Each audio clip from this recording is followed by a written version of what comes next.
Madam President, as I discussed with the President and the Vice President at our working lunch today, the Senate has a full schedule of important work right ahead of us.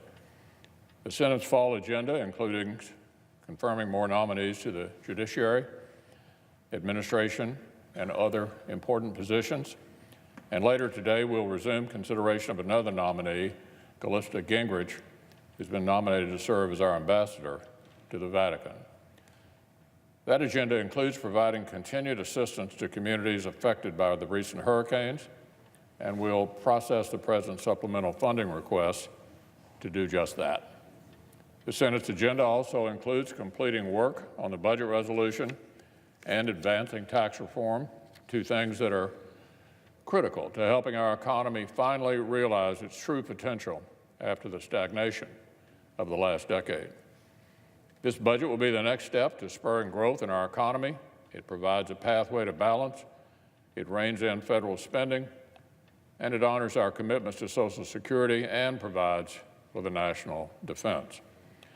In addition to these important aspects of this budget, it will also provide the legislative tools to advance tax reform.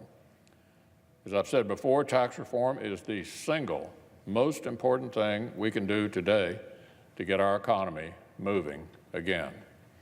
We think taxes should be lower, simpler, and fairer for middle-class workers so Americans can keep more of their own hard-earned money in their paychecks.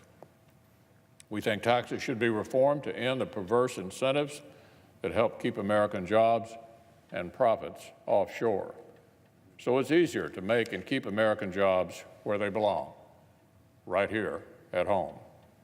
We think it's time to take more money out of Washington's pocket and put more money in the pockets of the American middle class.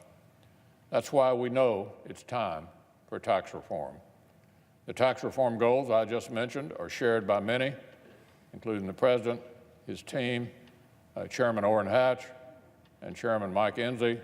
And as I've said, to get there, we first need to pass the budget before us. I want to thank Chairman Enzi and the members of the Senate Budget Committee for all of their work getting us to this point.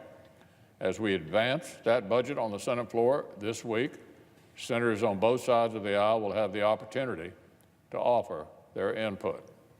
I look forward to putting our finances on a better path with this budget, just as I look forward to continuing with the other important initiatives on the Senate's fall agenda.